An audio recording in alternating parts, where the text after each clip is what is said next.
Hello and welcome to Seagulls Social, episode 24. I'm your host, Maz, and of course I'm joined by my very smiley co-hosts, Ryan and Ben. How are we doing, chaps? We all good? Mate. See you later, lads. What a start. You made the guest leave. I haven't even introduced the guest yet. And you made I hope that gets done for copyright. We're gonna get demonetised already. Wait, before we say anything else, what did I tell you? What did I say? We will beat Tottenham. You did. Yeah, We've beaten Tottenham. You did, to be fair. I told you. We're always going to win. Always going to win. Every Spurs fan said it as well. Yeah. Sorry. Every Spurs fan said you'd beat us as well, to be fair. I think you're just covering the tracks, though. My Spurs mates are doing the same. They're like, Ben, you're going to beat us. Don't worry. I was like, you're just saying that because if you lose, then you're... No. You actually thought you were going to lose? We'll get into it, I'm sure, but no Harry Kane, there's no Tottenham. No Kane, no fight. That's pretty much it, but yeah. All right, well, before we do go into it, of course, let's talk about... So we got Simply Spurs, a.k.a. John, on the show. So first of all, John, thank you very much for joining us. We do appreciate it. So just quickly then, just for people that don't know, of course, on Twitter you've got quite a big profile, and of course, back in the day when Vine was popping as well, you were quite big on that as well. So just give us a quick sort of overview as to what how you got to where you are now and what you do, etc. So yeah, pretty much, it all started, I think I made the account back in about 2013, and at first I just wanted to provide Tottenham news, pretty standard stuff, it was back in the AVB era, but then Tim Sherwood obviously took over. Yeah, Tim Sherwood came in, and I realised we're just a massive... I mean, I knew we were a big banter club, but this has cemented it for me. So I thought instead of just tweeting serious stuff, I thought, you know what? Why don't I just try and have a laugh on here, be funny? And the main thing though was obviously Vine, as you mentioned, and there was a trend back in the day when a certain Richard Keys, a lot of people know, legend, banter, basically banter, and every song you could probably think of back in 2014-13, I pretty much just made tons of vines of Richard Keys saying banter to any song ever. I absolutely milked it, killed it, but it worked, and it got me a big following. And then eventually I just evolved onto other type of Spurs videos, just came up with gags, and seems like. And how many followers did you have at Vine at your peak? I think it was similar to Twitter. I think nearly 30,000. So not bad. They're all gone now, though. So that's not devastating. Shabby. Yeah. I was my biggest I wanted to get to 100 million loops, but I couldn't do it. So I bought it. How many did you get? Shocking. I was like 96 million. It's not good enough. That's it's Tottenham, isn't it? You're just so nearly there, and you don't do it. Bottle it. So it's quite fitting. So unreal. So fair enough. So basically, you use Richard Keys as your vehicle to success, which is fair enough. Yeah. I mean, he's not a nice bloke. Yeah, exactly. I think it's harmless fun. And, exactly. It was just banter. Yeah. And also as well, did you have any famous people? So did Richard Keys? Did he ever interact with it, or did you have any? He did. No way. What, actually? There's one time I think he must have blocked me when I kept doing it, because obviously people were tagging in him, and he was he was this random Tottenham fan. I'm sure there's old Richard Keys tweets where he'd tweet awful opinions anyway, and I think it was start of 2015 where I was sort of coming to the end of it. I moved on to your Willstone Raiders, Andy Tate, Tim Sherwood. They just became Vine. That was merchants, prime basically. social media. The glory golden days. And I think I made a Vine for Richard Keys, and just I said can you unblock me? And I got a few Spurs fans, and they just told him to, and he did. And there's a tweet, I'm sure I can find it. I'll send it over, and it was just thanks, we'll try. He sent that to me, and then I just sent him a banter Vine, and he blocked me. That's incredible. I was cheers, banter Vine, and then blocked me, and that was it. So you basically got him to unblock you, and then he blocked you. I think it's probably it's got to be a world record for fastest unblock and block ever. It's unbelievable. He collapsed. That's incredible. Mental. That's incredible. And any other people interact? Because I know you, obviously, I work with you, so I know you've told me a couple. Yeah. But what's the funniest, probably, interaction you've had with anyone else? There's a weird one, so there's one. It's very odd. So Kieran Tierney, when he was at Celtic, right? He followed me on Twitter, and he used to like a lot of my tweets, the Vines. So I feel like he was Secret quite a Spurs fan fan, of it. maybe. Yeah, Secret Yeah, Spurs. and we were linked with him a lot, and I didn't really know much of him, and I was like, he's actually quite good, and I was like, he follows me, and I was like I hope he joins because then that'd be quite sick. But then he started getting linked with Arsenal, and I was thinking like, this is a bit weird. So I think you might have been there. I was drunk at a work like social at the pub, and I don't know why I thought, I was like, Fiorentini, well, he's not even better than Ben Davies. And I'd like go on my Twitter DMs, send him a message. I think I sent like nothing bad. It's just like, oh, don't join Arsenal, lads. Like you're gonna be defending Mustafi. You don't want to do that. Next thing I see in the morning with a like headache, and I see like, you can no longer send DMs to this person, and then he signed for Arsenal. So Unbelievable. That's class. That was quite awkward. I was like, great. I'm sure that was the main reason he joined Arsenal. Yeah, Simply yeah. Spurs. Well, Must Simply be. Spurs. Has to be. That's incredible. Amazing. All right, well, Ryan, let's say- That's good. Ryan, say Go your what was your Bobby Zamora one? Because that I was is about to absolutely say, hilarious. literally. Yeah, go on, Mate, Ryan. that Do nearly what's your tops the one? Bobby Zamora thing. Oh, Go mate. So I was 15, and so 2016 on Twitter. And basically, back then when I was 15, I used to rep Knockout because I was like, young. And Yeah, I just knockout season. He follows me. Yeah, it was called like Knockout, but like with an X as the O, I think, or Yeah, something like that. standard that is. Yeah. Just very standard. And then Bobby Zamora followed me, and obviously I was just going fanboy, so I was like, "Oh my god, Bobby, you just followed me! I'm so happy." And he just replies saying, "Yeah, see you at work on Monday, you effing legend." And I was just like, "Work?" And he was like, "Yeah, we got work on Monday. What do you mean?" I was like, "What do you mean work?" And he was like, I was like, "Do you think I'm Anthony Knockout?" And he says, top man, see you later, take care, bro. Next thing I know, I'm blocked, and it's just world class content right there. I just cannot believe he actually thought I was Knockout. That's actually That incredible. was so funny. That's actually Oh, amazing. yeah. That's so good. That literally made me relevant on social media. Though. After that, That's people your- were just your big messaging me break. saying I was Bobby Zamora's friend. Yeah, literally. Right, That was at least literally you the got a only reason reply. Yeah. True. I think Sandro, Sandro, when he used to play for us, he followed me, and I sent like, legends, like stay at Tottenham. He left. So I feel like every time I DM something, just the opposite happens. So I've sort of stopped It's like the doing lock that. screen jinx. It's the lock Yeah. screen jinx, mate. I'm telling you. I've got older, I've matured a bit. I'm not fanboying over these people now. Yeah, I won't mess with Yeah. I think it's for the best. I think with both your track records, just don't DM anyone anymore. Nah, I not a good idea. think just stay well away. But no, Well, amazing. I used to DM Aaron Connolly quite a lot because he used to follow me back in the day, but then he got too big for his boots for me, and now he's unfollowed me. Well, he's deleted his account now. He but probably yeah, saw your it's- tweets. We'll right? get Yeah, onto that later. yeah. Yeah, he used to like wish me happy birthday and stuff when I was younger, and then now, He thought you were No, Knockout as well, that's don't- why. yeah, he probably thought. He blocked you as well. Oh, incredible. I don't think he blocked me. He just unfollowed, and then I unfollowed him back because Yeah. being stingy. Yeah, we were actually like on a sort of to bring it down to a bit more of a serious tone. We would actually talk about the whole Connolly scenario as well because something sort of kicked off with that. Oh, so yeah, we'll talk yeah, about that later on. But anyway, no, John, it's a pleasure to have you on. So we will get into the Spurs game and we'll talk about it. So let's start off with you, John. Just give us a sort of quick overview of what you thought the game was like, and it was just from a Tottenham perspective. Spursy. But no, on a serious note, it was as a Tottenham fan going into that game. So we just got smashed by Liverpool. Like we were quite lucky to take 3-1. Kane injured, no Reguilon. I think Auria's fallen out at the moment. Going into that game, and the thing about Brighton with the awful home record, and it was the case, Dr. Tottenham's going to come and save you. I think if you ask any realistic Spurs fan, I think that game went exactly how I thought. We created very little individual errors, costing us as usual.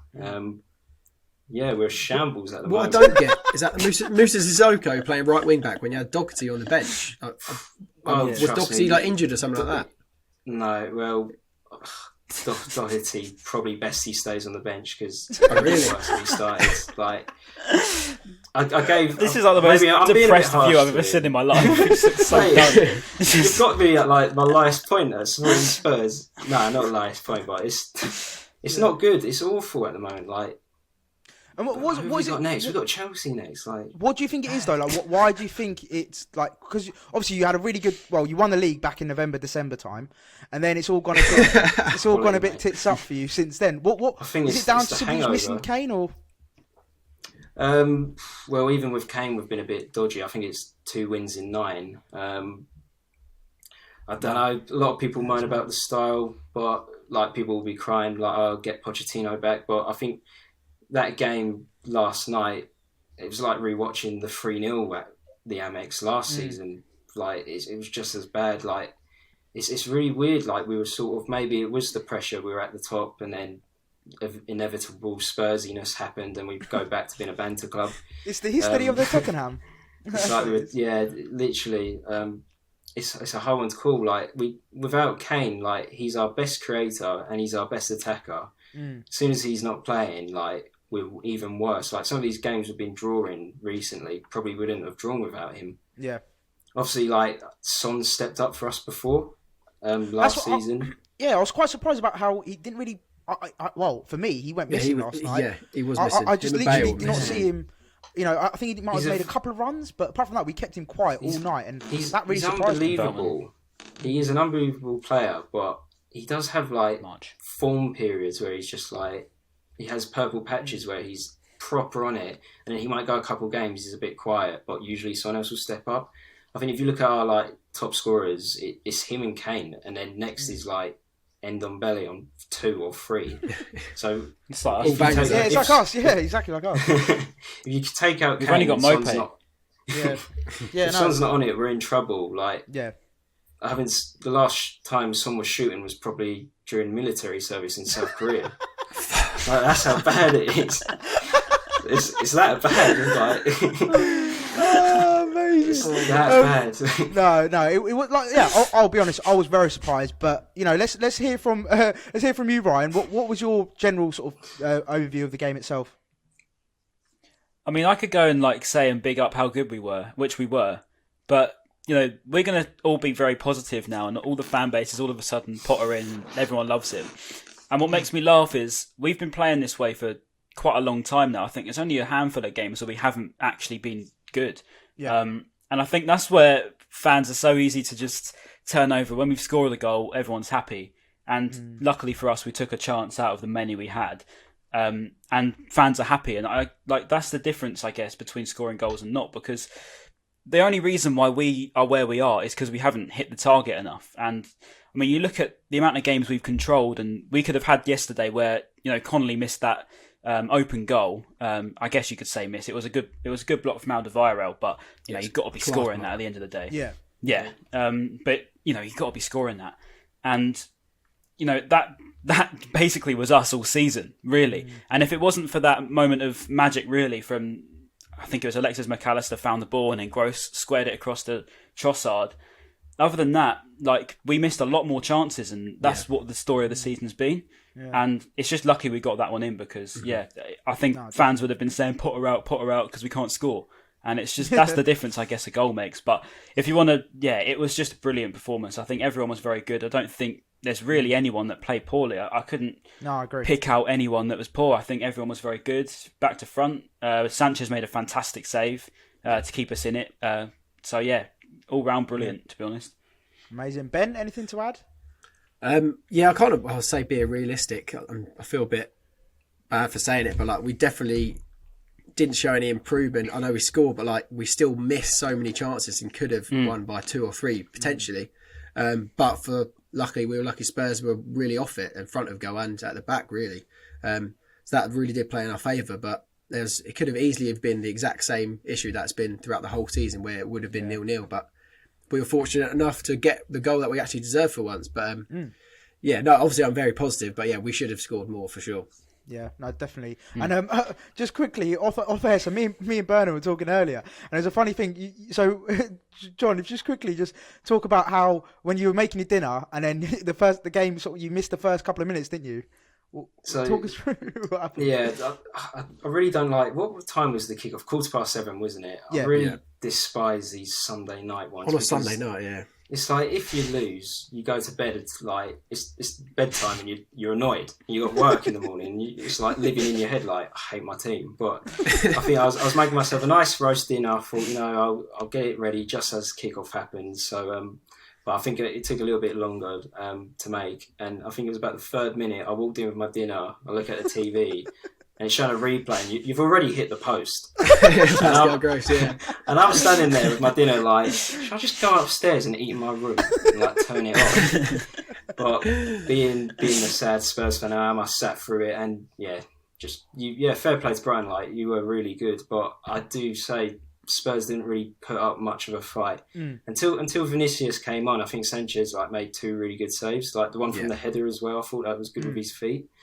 But we were not offering a lot. I think because a lot of our sort of attacks do come from the wing backs as well. And when you've got Sanchez, who's a centre back, who tries to play football, and then Ben Davies as well, who's not great either. It's like you've got the better Sanchez. I'm jealous. We do. He had a really good game yesterday, and for me as well. What game was it? He really impressed me in was it the Leeds game? I think it was. Basically, he just looked so much more short. Yeah, I think it was. He just looked so much more short. Oh no, sorry, Fulham. He was really impressive. In that draw that we got, he looked so much assured and confident, and I just really like that. And yesterday he showed it again. Like you said, the one with his feet he saved, and then the one from Vinicius was a class save. That was mad. No chance Matty Ryan was going to save that. No chance. Matty Ryan's little arms wouldn't have done it. He would have done a pick. There's no way he'd have got that. Yeah, he would have done a little pick for his dinosaur arms. But yeah, bit harsh. But no, yeah, I don't think he personally would have saved that. But no, it was a good start from us. So from the off, I think that showed our intent. I think personally, from the off, was it 3 minutes in, 4 minutes in, we've hit the post, and we were playing some decent football. And then we scored in the 11th minute. Football we play is 17th, so good. I think. Yeah, and it was just Alexis McAllister was just completely running it. He was all over the place. I don't know if we've put him on steroids or something the last couple of weeks. He's just been unbelievable. Even against City, he was borderline unplayable at times. We only lost 1-0 in that game. And actually, that's something I was going to say. We haven't conceded much recently either. And we were saying that we were leaking a lot of goals. I think we're now 3 clean sheets in a row. Yeah. So, we finally tightened up the defence. I think White, Duncan, Webster are finally sort of getting to know each other a bit more because obviously White's new into the team. White, again, he had another great game. Dunk had another good game, and Webster was good as well. And you can even look again, fullbacks, both very good, Veltman and March. Literally, the whole team was very good. And yeah, Alexis McAllister's just given us a completely different dimension in midfield. He's everything that we wanted him to be now. Yeah, just quickly on McAllister. So there's something I actually had written down. So someone DM'd us on Instagram, right? I've got to read this out. Someone on Instagram DM'd us saying, McAllister, so I'm going to get you guys to discuss this because this is a big statement. McAllister will reach De Bruyne levels. He's already better than Kevin De Bruyne at this age. So let's just discuss that because that's a big old statement. John's I just replied to him. I've replied to him saying, "I hope you're right, mate." Fingers crossed. Yeah. I hope you're right. So John, just from a Spurs perspective, you're playing Tottenham. yeah. Just from a Spurs perspective, what were your thoughts on McAllister? When he came up against Spurs. Yeah, like Ryan was saying, he was controlling the game a lot. I thought Pascal Gross was really good as well. Pascal was brilliant. It's the weird thing is I'd say usually our midfield when it's Højbjerg, Sissoko, and Ndombele, it's usually quite tight and solid. But Højbjerg really wasn't at the level I'm used to seeing him at. Even though Ndombele, he still had moments of brilliance, and he probably was our best player yesterday, which wasn't a big Basuma had him in the back pocket, I think. Yeah. Basuma ran that midfield. He actually did. I can't argue that. I just accept defeat. I can't make any point going, no, NW's better. I just got to say it how it is. But fair play to you, mate. I think every time we went forward, it was a case of just waiting for you to score. But I guess, as you've been saying, you don't finish a lot of your chances. That's us every season, mate. Go forward, you're here we go, it's coming. It's like unstoppable force meets immovable object type thing. Brighton can't score, but Spurs can't defend. And it's eventually Tottenham, we're the best at failing. So eventually we failed. To be fair, before the game, you literally said that to us. You said in the work chat, you said that this is the perfect time to play Spurs because we're just not good at the moment. Like you see your perfect time to play us, and to be fair, you were right. It's like Liverpool. They were awful before they played us, but I just know like they're a very, very good team still, and I just knew like we're not going to capitalise on this, and we didn't. We were so bad against them, and then like you say, you hear Brighton haven't won at home for 7 months, and it's Dr. Tottenham. Like Timo Werner's up next. He's going to end his drought. Hat-trick. Every Tottenham fan will agree with me. You just know he's going to score. He's scored against us for Leipzig. He's scored against us. He's already scored against us this season in the League Cup. So Dr. Tottenham's going to. Did you see that stat about Jose Mourinho has lost his last 3 games to the Amex? He's never won at the Amex before, or drawn for that matter. He's lost every game at the Amex. It's mad. So what's that under Man United? Only club. Spurs. Yeah, Man U. Yeah, the only club that he's ever done it to. 3 times mad. in a row. It's just nuts. It's mad. And think of the team he's come up against as well. Yeah. And the fact Madrid, Milan. No, not Madrid. Sorry. But even you think back in the first season he was at United, wasn't he? So you think about the personnel we had in that team. It wasn't exactly great, was it? I mean, how we didn't go down with the players we had.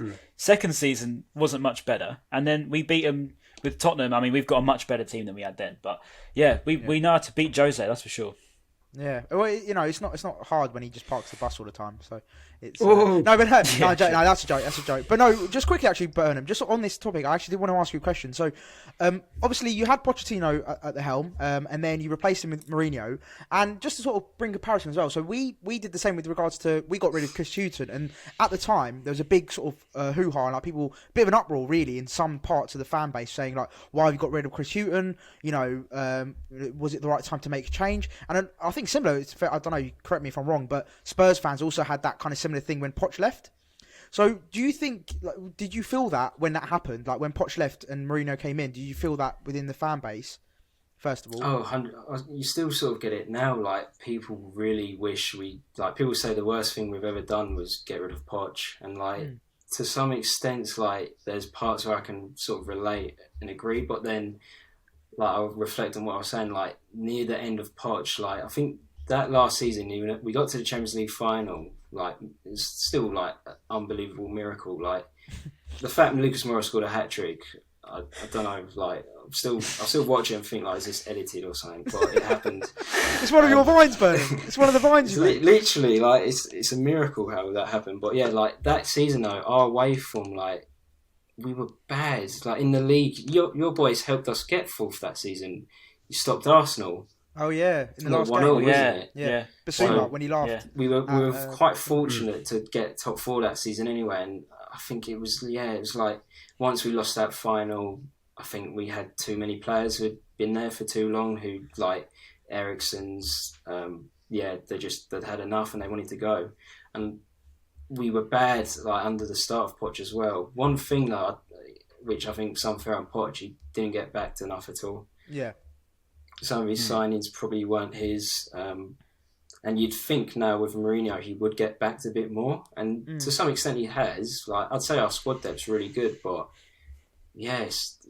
and with regards to like style of play as well, because obviously again people moan about like Mourinho saying, so again just to draw comparison again to like the Hughton, he was seen as a defensive manager and people like sort of battered him for that, and now Mourinho's getting the same treatment as well now. Like does that frustrate you as a Spurs fan, or do you think he's the right man to sort of take you forward? At this moment in time, I'm going to back him, because under Poch, like we did it. We played amazing football. We had, I think it was the 2016-17 season. We got 86 points, unbeaten at home. I think we won like 17 out of 18 home games. Madness. And it's just we never won anything. Like I don't know if it's just a Tottenham DNA thing. It's like I don't know. We could get anyone. Like Mourinho's the guy who's won trophies everywhere. If he can't win us anything, then it's not looking good. You're cursed. It's bad, but yeah. I was thinking when you brought in Mourinho, because I was quite positive for Tottenham, and I thought that Mourinho would be the one to sort of, if anyone's going to probably help you, because he's going to give you that winning mentality that you definitely needed. Under Poch, you played the pretty football, but you didn't have any. You never at any point really would have thought Tottenham were ever going to win anything under them, and I guess that's why you changed it up, and then Mourinho comes in, and I think, well, if there's anyone that's going to win you a trophy, it's him. I mean, he's won a trophy at every single club he's managed. For whatever reason, it's imploded at the minute, but I do think that he will get you a trophy at some point, whether it be this season now, I don't know. But I wouldn't even be surprised if he went for a cup. He's got second season syndrome, and he always wins something in his second season, isn't it? Yeah, the funny about that is people are saying he skipped the second season. He's just going back to the third. Just doing the failure bit now. Yeah, this third's where it all falls apart. Just like he skipped that one. And then the final thing, basically my big sort of build up to this is, it was actually us that essentially got Pochettino sacked, wasn't it? When we beat you 3-0. That game was essentially after losing 7-2 to Bayern, wasn't it? Yeah, that's it. That was a big like. I think I still remember watching that, and I was like, okay, like these players can't be bothered anymore. This manager's not getting backed. Like something had to happen, because I think if he stayed, I don't know what would have happened. And he let Aaron Connolly score a brace as well. So that's I know. And can't even score a tap in nowadays. True. It was good block by Toby. I was at that game. I don't know how he missed that. Yeah, I don't know. I was at that game, and there was 2 Spurs fans next to me. It was the best day of my life, literally. It was so funny because when we went 3-0 up, well, even when we went 1-0 up, and these two got, well, as soon as they didn't celebrate, I was like, yeah, they're Spurs fans. And then when it went 3, I literally turned around and was just like doing this and that. And literally everyone around me was, because they literally left so early. It was hilarious, literally.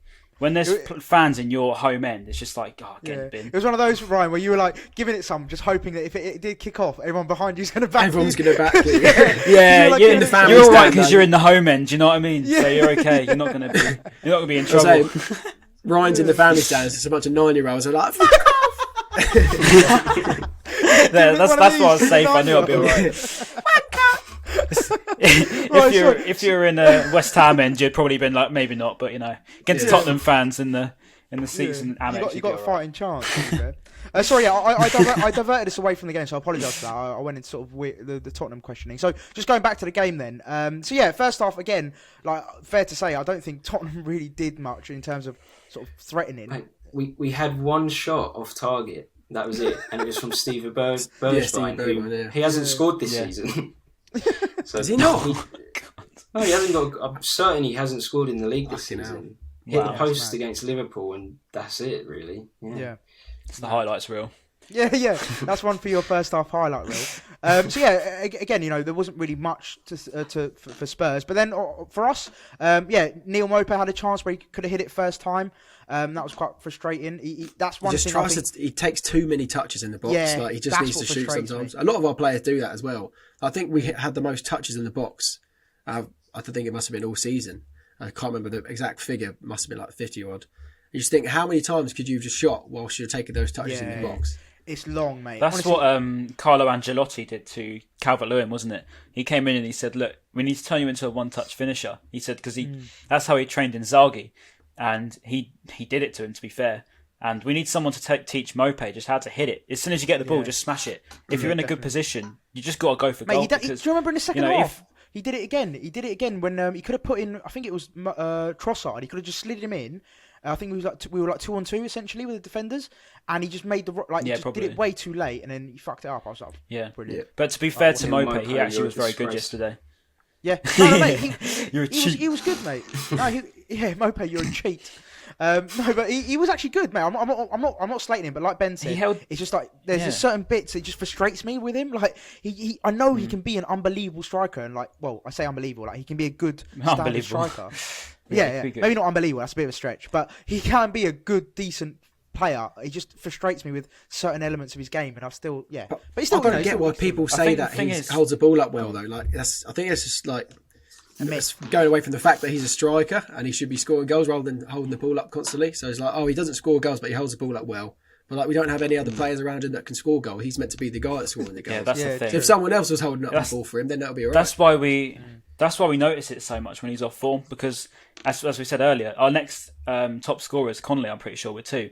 So it's not like we're exactly blessed with goal scoring forwards. So I think Mope's work off the ball is very good, and on the ball is very good. On his day, he can take on players as well. Yesterday he proved that. But it's just the thing is he doesn't have that person that you can sort of just slip in and they're going to score, because it's not going to happen. I know Trossard got his goal yesterday, and to be fair to Leo, he had a great game because he's got his fair amount of stick recently, particularly from Maz. But we'll talk about that. We'll so many people calling out Maz. That was crazy. Oh mate, I was getting atted left, right, and centre on Twitter. Like people atting me, going, "Are you going to apologise?" No, I'm not going to apologise. How about that? I will not apologise. Spoken to me at work about him a lot, haven't you? Yeah. Well, you actually, John, you offered to do a Lucas Moura and a Leo Trossard swap. He wants to swap. Leo, he thinks Moura's awful. I'm harsh. I don't even know if I'd I take don't want to be so harsh on Moura because obviously he's like our biggest player ever. The thing he did for us, basically. But no, you're not rating him, basically. I like him. I like him as a squad player, but he frustrates me a lot. Like he doesn't do a lot, does he? Like he doesn't just. What does he really do? He can run. Sometimes he has good little movement, moments of pace, but I don't know. It's weird. Like I think he just used all his powers in that one half in Amsterdam. So and he's depleted. He's maxed out, and now he's done. I think everyone's confused because he's so good on FIFA and has been down the years. So everyone's like, surely this is what he's like in real life, but he doesn't live up to his FIFA card. Yeah, right. No, I wouldn't swap. Well, yeah, so would you just to have it now, like clarify live on the podcast? Would you still swap Lucas Moura for Leo Trossard? No, I would not. Okay, good. Yeah. Good. You're a fool. Yeah. Give it some time. You haven't watched Leo Before I Trossard forget, play enough. I tried saying it earlier. YouTube comp, I'll make my mind up there. Yeah. Oh god, I'm sure there are. I think there were the few Genk ones, and I thought he was going to be the best player in the world, but has let us down so far. But yeah, sorry. Before I forget, Pascal Gross, he was out of favour like a few months ago, wasn't he? And looked like he was going to be on his way out. No hope of ever getting back in the team. And he was unbelievable. It has been so consistent recently.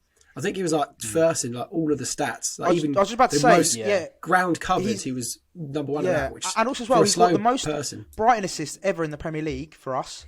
Most accurate crosser in the league as well. Yeah, and also the third most goals for Brighton as well.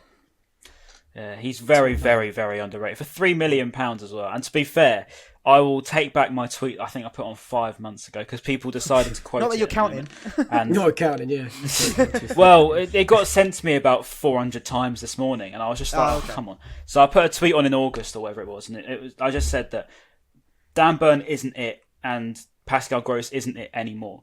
And no one at the time disagreed with the Gross one. They all disagree with the Burn one. And now look at everyone on Burn and look at everyone on Gross. It's just the flip-flops of football, I guess. But Ryan, it was a reactionary tweet, I'll admit it. But I'll back you on this. At the time, like even 3-4 months ago, I was the same. I was in the same boat as you. I didn't think. I thought he's finished. Like for me, he looked off the pace. Like he lost it. Well, he didn't have any pace, but he looked very slow, sluggish. He didn't really look interested, and he for me he wasn't that kind of player. But 100%, I take it back, and he's been unbelievable. And the impact he's had when I actually deep it, like when I actually look at his stats for the last 4 seasons he's been with us, or 3 seasons, whatever it is, he's actually mad. Like the fact he's first for assists by a long mile, third most ever Premier League goals for us, and he loves a Cruyff turn, which is obviously aesthetically very pleasing. I'm pretty sure it's actually mad how there was a much stat about that. It was like price per Cruyff turn. Someone worked it out. No, I think it was like 20 something pounds. Oh, was it not real? Oh, no, right. I didn't actually look at it. 107. It was 107,000 Cruyff turns in the Premier League. Oh, was it? Oh, right. I don't think that's real. I didn't actually look at it properly. I just saw it come up. Yeah, very much. Yeah, no, he's been brilliant. I'll give him that. He's been brilliant, and him and Alexis seem to work really well as well. Because obviously, imagine what he can teach Alexis. So. He's a good player, and as well, his distance covered, I think, is just insane. He just runs, but just doesn't stop running. It's mad though, because if you didn't tell me that, I would not. By looking at him, I would not tell you that he's like the most covered, like covers the most area of the ground. He just doesn't. That's what I always say about when you're at the game when you're not, because when you're at the game you'd be able to see him. You just be like, Grossen, stop running. You'd just be like, Grossen, stop running. But because you're watching it on cameras, you get to see him then, and then you're off just the camera walking again, about. so you won't be able to tell. Yeah. I think it's because Potter plays him in a much deeper role, and I think he's kind of found a new bit of form in that kind of deeper role, being able to run into the box rather than being next. Doesn't have to rely on his pace anymore as well. Yeah, exactly. I think that's the key thing. Yeah, that's the key thing. I like him in the deeper role. And then just to sort of round up the first half, then we also had a late dunk header as well where Bale cleared it. So just quickly go back to you, John, on Bale. Bale the fraud. Yeah, he's sort of been. Is it fair to say he's been found out for basically not being what he used to be? he's come back for some golf, really. He's just come to play golf and chill in England. Like, I was so like, there was the hype when he came back because it was always one of those things. Like once he was gone, it was like I think I tweeted a Vine of him to like see you again, like very cringe, but like please come home. And then he came back like 5 years later. I was like, oh, can't believe it! Like he's back. And I was just like, I think every Tottenham fan was like, oh, this is Gareth Bale. Like once he gets running, like you're in trouble. And it's just not happened. Like I don't know what it is. Once Bale starts running, he's in trouble, isn't he? That's he gets injured. One of my theories, I think it's a case of like he's won it all. He's won everything. Why does he care is the passion about? not there anymore?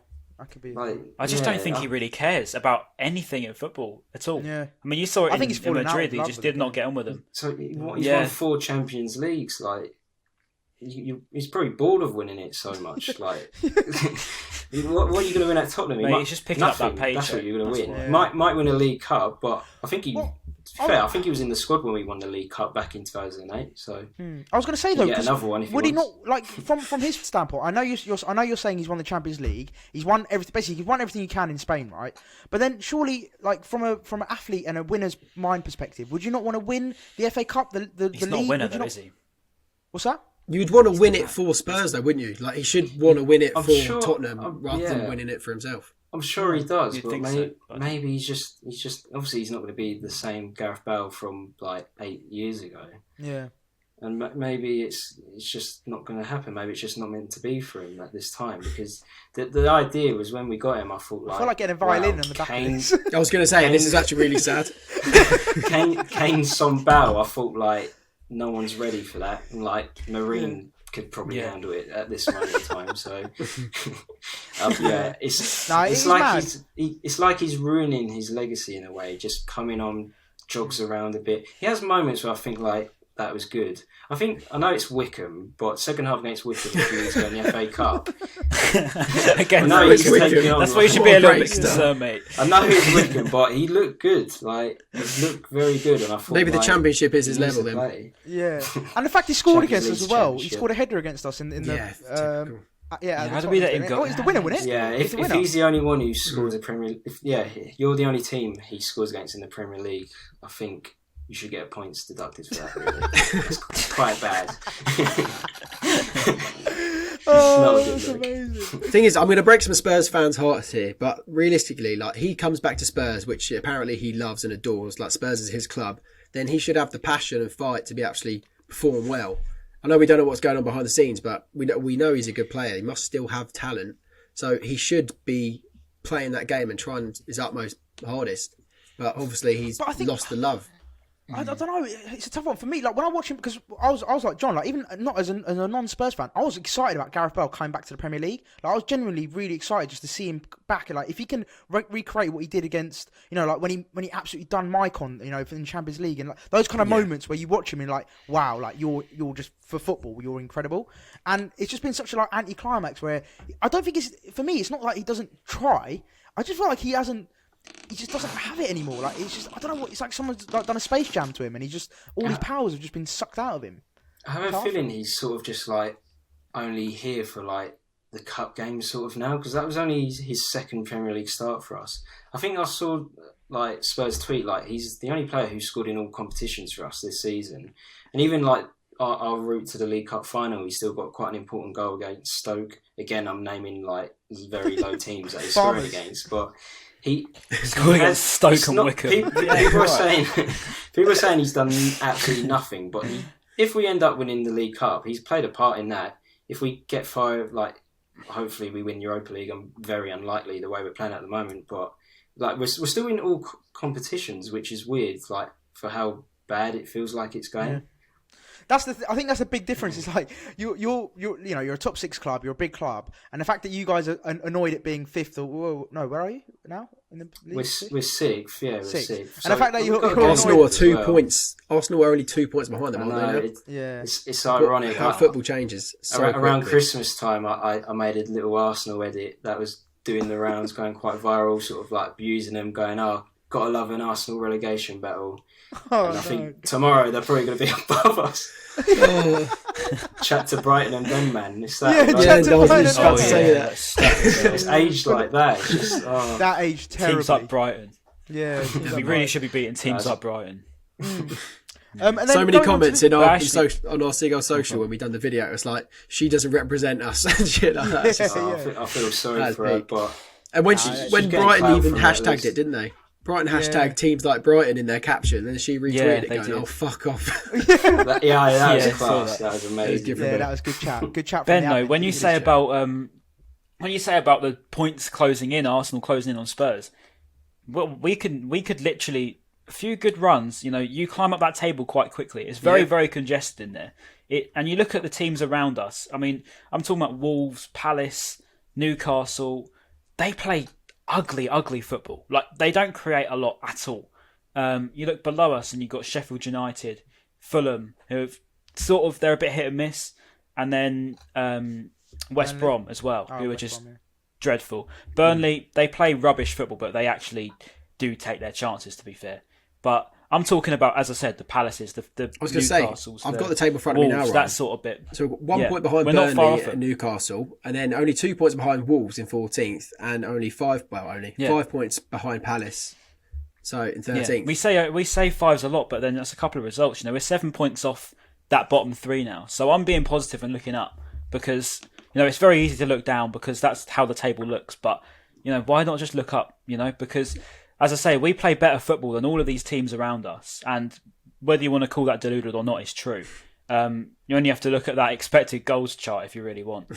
So, you know, there's no reason why we can't just climb that table because, you know, a couple of good results, a bit of confidence, you find yourself up there. Look at what Arsenal have done. I know they're a much, much bigger club than us, but, you know, a few good results and fans change and No, that's the thing. momentum changes, confidence. 12 points. 12 points behind Tottenham now, which is good. So we're looking at 12 points. It's a weird No, but season. It's weird. Yeah, no, it I is look mad. at the table. I look at the table, and I still look at it like, if we win, we go fifth. But in my head, I'm like, we're not going to win, though, are we? So why am I even thinking about that? No, it's mad. We're going to get a result out of Liverpool, I'm telling you. We will. We're gonna do Yeah, it. we'll keep We're that. gonna get We'll that. do that We again will. at the end, Ryan. We'll It's do going to that. happen. We're going to get the positivity. We're going to keep it will. up. And just quickly, John, just because Yeah. we touched on it, I just wanted to ask you a quick question. So we talk about, you know, teams like Brighton and how like people sort of do put us down quite a lot. Like they disrespect us quite a bit, especially on socials and stuff like that. every right to do that, though. I mean, yeah, Because we I- are I- shit. Clowns. Yeah, I hate true. Sky so much. Most of the time we are a bit poo. But my question to you is, as a supporter of a Big Six club, do you think it's disrespectful towards like us saying things like teams like Brighton, and then if you do lose, is it more embarrassing? Because like for example with that video, do you feel more embarrassed now that you've lost to a team like Brighton, so to speak, or like do you not get involved in all that sort of stuff? Well, I think losing, like every time we drop points to teams below us, it's usually quite embarrassing, I'd say, because we should be weak. Like I expect better from us. We should be beating them. Mm-hmm. But the whole teams like Brighton, I'm pretty sure like she wasn't just targeting Brighton. I think it's just No, like you could have said it could have just been like West We're Brom, at the Sheffield bottom, United. yeah. It's literally just teams at the bottom. But Yeah. I think it's just, of course, the two teams she says we end up drawing and then losing to them, and it becomes a massive meme because Poetic that's the justice. thing. That's what you call if you're poetic gonna- if you- justice. If you're going to mention teams, you just got to like. I would probably check the fixture list and be like, okay, we don't play this team until like May, so I'll call them out. But yeah, like fair play to like the Brighton admin. Like you could say, oh, it's a bit of a cheap shot at her, like cheap shot. But no, That's the fair thing, play, especially like, after what happened with Karen. What's her name? Oh Karen. yeah, the Like obviously, Oh, the the Leeds stuff. admin called her Yeah, out for it. yeah. And you're kind that of was thinking odd. that did definitely Yeah. provoke Brighton fans to talk and at that girl. I can't remember what her name is. Yeah, well, we did. So, we I did don't it know. on our Instagram, didn't we? We did, yeah. Yeah. I think I like, don't know, I was going to I wonder post if it the on Brighton Talk admin- Seagulls, but I left it. Yeah. I wonder if the Brighton admin got told off for it at all. Yeah, for doing it. maybe. And again, it's I'm a quite bit- an interesting one to talk about later. You know, we're going to talk about the whole sort of social media thing. The as well. Brighton admin followed me on Twitter the other day. Did he? Who is it? why. Oh, well, I'll ask you off air Yeah. anyway. I'll be interested. Yeah. to I won't answer it because I don't think he's allowed. But yeah, he followed me on Twitter the other day. So Right, yeah. hello, mate. Yeah, hello. If don't know what you I follow would like, if you're I'd listening, like mate. to add, I am a believer of sort of like when your team's on top, like use the opportunity to enjoy it. Yeah, that's true. Yeah. Definitely. What's the point of just being in fear? Like, oh, it's going to backfire if I say this. Because what's the point of just living in fear all the time? Like, if you guys are on here and just going like, oh, we've got Liverpool next. Like, I'm not going to make any jokes. Like, we'll lose. Like, no, like you've just been in Tottenham. Like, enjoy it. Like, give it. Exactly. I can't. That's what I've been saying on Twitter all week. That everyone's been saying, oh yeah, but you're going to jinx it, Ryan. You're going to jinx it. Because I put a tweet on that morning and I said, today is the day where we beat Tottenham. And it got like 100 likes in like 10 minutes. And everyone was like, Ryan, you're going to jinx it. You're going to jinx it. You're going to jinx it. I was like, what's there to jinx? We're not expected to win this. Tottenham are expected to win. So there's nothing to jinx. So unless we go and lose 5-0, then I'll take it back.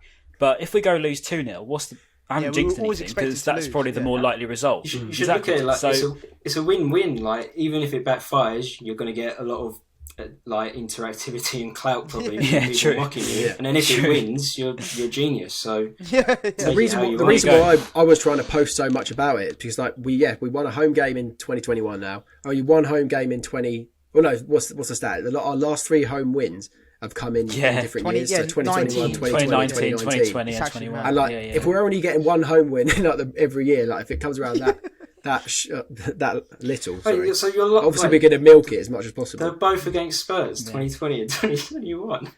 No, Spurs was 2019, wasn't it? 2020 was Arsenal.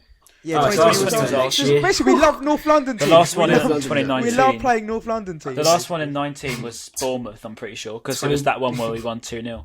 I mean, there's not many to keep count of, Brian, so you're probably right. There's not many to remember. Well, it was after that Christmas because I remember I was there, so I just remember it. So, and then let's finish off the game then as well. So yeah, we sort of keep going off in different tangents, but let's go back to the game.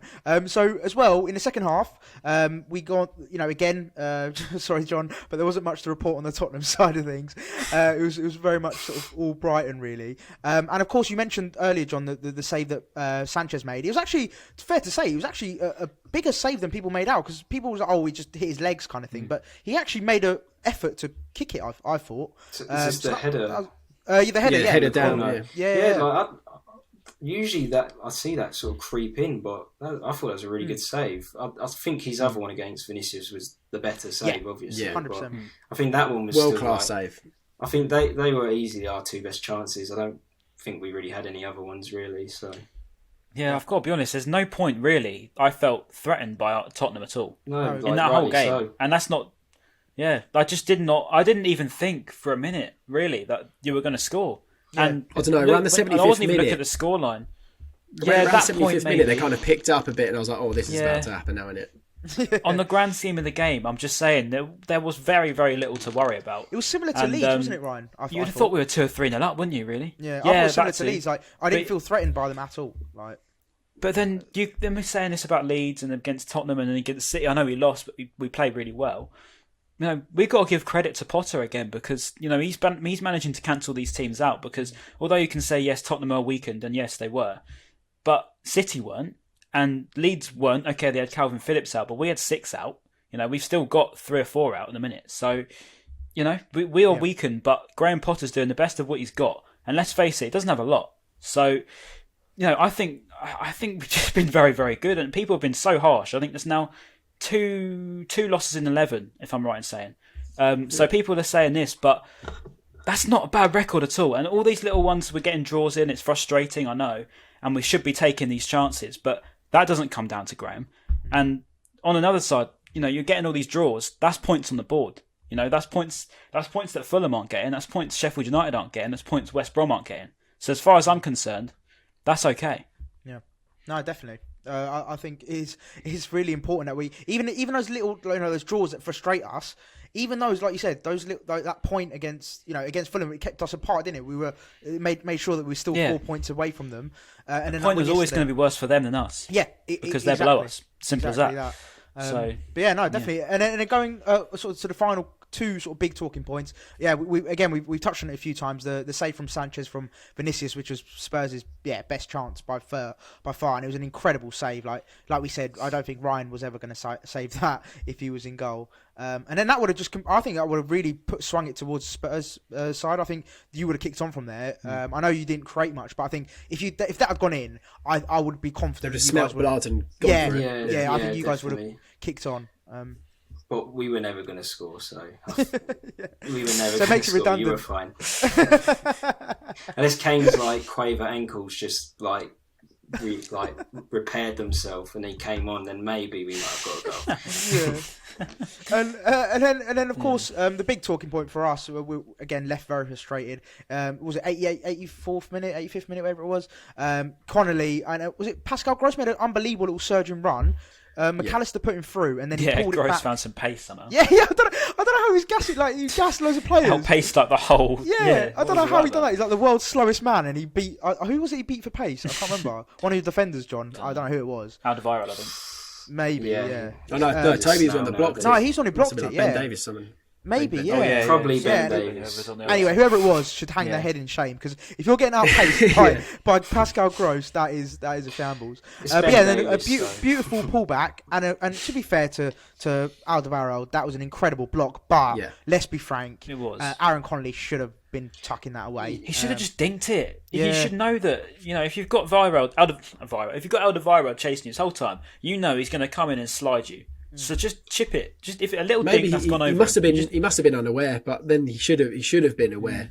Like he should have known where Toby was. He should have looked behind him. I'm not going to get on his back because obviously it's gotten to him, hence him deactivating his socials. But you got to score that, Aaron. I'm sorry, you got to score it. It seemed arrogant. It reminds me of like when you're playing FIFA and you're like thrashing a team. You think, I'm just going to take my time and tap it. Because I thought it was an unbelievable block, but he shouldn't be blocking that. That should be a goal. Yeah. If it was 2019, he would have tapped that in and it would have been the hat trick, I'm sure. But it was. It wasn't to be. A little dink, or just smash it as hard as you can. Just make sure that ball goes in the back of the net. Leather it. Yeah. But Ben, you said it earlier. He did actually look genuinely surprised. Like when he's hit it and Toby's blocked it, he's literally looked back like everyone, like with like his eyes wide open. Like he looked really genuinely shocked. So maybe he didn't actually see. I don't know how. Yeah, he must have been unaware. But he should have had a nosebleed as well. What's that? He had Toby Alderweireld as well. So he was like half alive when he made that. Oh yeah. Oh mate, it was so funny actually. That reminds me. So I don't know if you guys saw it. Souness after the game, he was like, Toby Alderweireld is a disgrace, a shambles. No, sorry, he was like, Spurs are a shambles. They should have let him, because basically he had blood on his mouth, so he had to go off. And they were like, he should have kept him on for the corner because Brighton could have scored from the corner. And I was like, he's got I think it's a rule. I think it's like an FA rule. That you're not allowed to stay on. Yeah.